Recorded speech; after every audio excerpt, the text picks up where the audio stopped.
wabarakatuh. Baik, sebelum kita memulai pelajaran pada hari ini, hendaknya kita berdoa dulu. Ayo silahkan ketua kelas disiapkan untuk berdoa. Amin. Selamat pagi anak-anak. Bagaimana kabar kalian pada hari ini? Alhamdulillah. Jadi hari ini kita akan mempelajari tentang tumbuhan. Pastinya kalian udah tahu dong apa itu tumbuhan. Nah, hari ini kita akan membahas tentang bagaimana perkembangbiakan pada jagung. Nah, kalian udah tahu belum sih bagaimana perkembangbiakan pada jagung? Belum tahu? Nah, agar kalian lebih tahu bagaimana jagung berkembang biak? Jadi, jagung merupakan salah satu tanaman yang dijadikan bahan makanan pokok di berbagai tempat, juga di Indonesia. Contohnya, penduduk Pulau Madura menjadikan jagung sebagai makanan pokoknya. Jagung merupakan salah satu tanaman penghasil karbohidrat yang sangat diperlukan oleh tubuh. Seorang petani jagung memulai pembiakan tanamannya dengan menanam biji jagung. Setelah 3-4 hari, bakal tanaman akan muncul di permukaan tanah. Tanaman jagung akan terus tumbuh menjadi besar. 3 hingga 3,5 bulan, buah jagung dapat dipanen oleh petani. Buah jagung yang berbentuk seperti tongkol pada mulanya berupa sekuntum bunga. Bunga jagung memiliki helai-helai rambut halus pada bagian ujungnya. Pada helai rambut tersebut terdapat tepung sari. Tepung sari akan terbawa angin ketika angin bertiup. Tepung sari yang terbawa angin sebagian akan jatuh di kepala putih yang... Bunga sepatu adalah bunga yang sering dikunjungi oleh lebah. Lebah akan datang dan menghisap bunga, sementara kakinya menginjak pada benang sari. Lebah suka berpindah-pindah posisi untuk mencari benang sari, sehingga kakinya yang kuat menginjak benang sari akan mengenai putik. Lalu serbuk sari hingga akhirnya dikenai oleh bunga. Serbuk sari bertemu dengan buahnya, bakal buah akan berubah menjadi biji mahkota dan benang sari akan tumbuh menjadi sebuah biji jagung. Ibu akan menjelaskan penjelasan dari audio yang sudah Ibu putar tadi ya. Jadi bagaimana jagung berkembang biak? Siapa yang tahu bagaimana jagung berkembang biak? Jadi jagung merupakan salah satu tanaman yang dijadikan bahan makanan pokok di berbagai tempat, termasuk di Indonesia. Contohnya seperti di penduduk Pulau Madura, menjadi jagung sebagai bahan makanan pokoknya. Jagung merupakan salah satu tanaman penghasil karbohidrat yang sangat diperlukan oleh tubuh manusia. Seorang petani jagung memulai pembiakan tanamannya dengan menanam biji jagung. Setelah 3 hari sampai 4 hari, bakal tanaman jagung akan muncul di permukaan tanah. Jadi muncul di permukaan tanah seperti mencungkup itu ya. Tanaman yang akan terus tumbuh menjadi besar. 3 hingga 3 bulan, buah jagung dapat dipanen oleh petani. Buah jagung yang berbentuk seperti tongkol pada mulanya berupa sekuntum bunga. Jadi pada mulanya buah jagung itu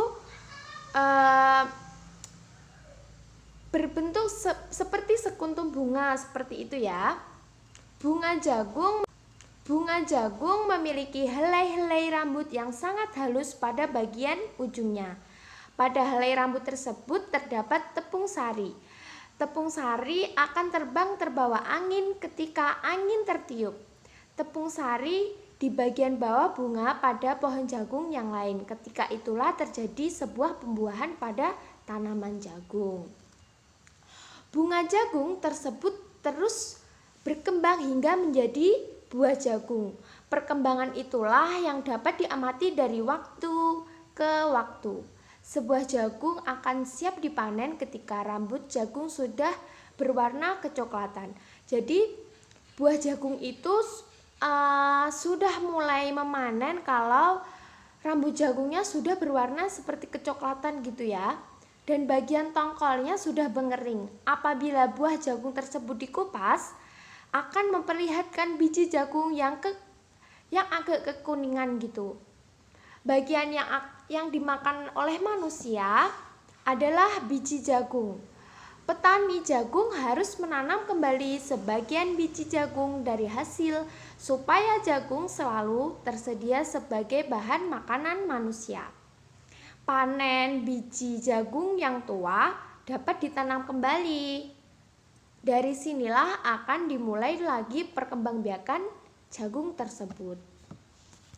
Di Asia Tenggara banyak tumbuhan yang dimanfaatkan untuk makan, namun di antaranya banyak juga yang dimanfaatkan sebagai obat.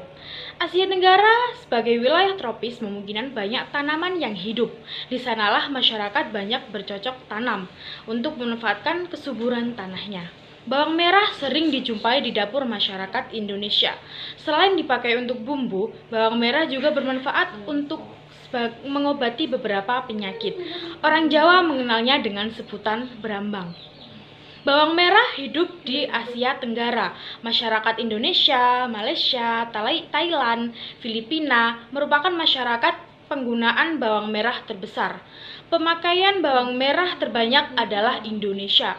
Di tahun 2014, bawang merah yang digunakan mencapai 100.068.000 ton per tahunnya. Pembacaan angka. Anak-anak, pembacaan angka selalu dimulai dari posisi karakter angka terbesar. Bilangan yang memiliki kedua karakter, angka terbesarnya adalah puluhan.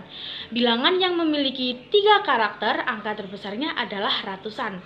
Sedangkan bilangan yang memiliki 4 karakter, angka terbesarnya adalah ribuan, dan seterusnya. Penggunaan tanda pisah angka. Tanda pisah angka digunakan untuk bilangan lebih dari 999. Tanda tersebut digunakan untuk memisahkan setiap 3 digit angka dari sebelah kanan urutan angka. Tanda pemisah angka memisahkan kelompok angka ribuan, jutaan, dan seterusnya. Di Indonesia, tanda pemisah angka yang digunakan adalah tanda titik. Angka-angka jika dikelompokkan berdasarkan batas tanda pemisah maka memiliki kelompok-kelompok angka. Kelompok angka dasar memiliki 3 angka paling kanan, kelompok angka ribuan memiliki 3 angka di sebelah kiri tanda pemisah ribuan, sedangkan kelompok angka jutaan memiliki 3 angka paling kanan pemisah jutaan. Tumbuhan sumber kehidupan. Indonesia adalah negara kepulauan yang terletak di garis khatulistiwa. Indonesia memiliki dataran tinggi, dataran rendah, dan perairan. Dataran rendah adalah dataran yang memiliki ketinggian mulai dari 0 sampai 200 meter di atas permukaan laut. Hampir semua ibu kota Indonesia terletak di dataran rendah. Tumbuhan di dataran rendah adalah padi, palawija, dan tebu. Sedangkan dataran tinggi yaitu dataran luas dengan ketinggian lebih dari 200 meter di atas permukaan laut. Jenis tumbuhan yang berada di dataran tinggi yaitu teh, kopi, cengkeh, buah-buahan, dan sayuran.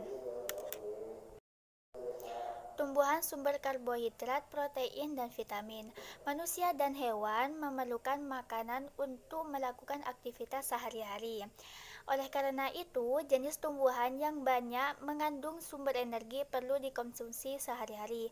Ada beberapa jenis tumbuhan yang mengandung karbohidrat seperti padi, jagung, dan umbi-umbian.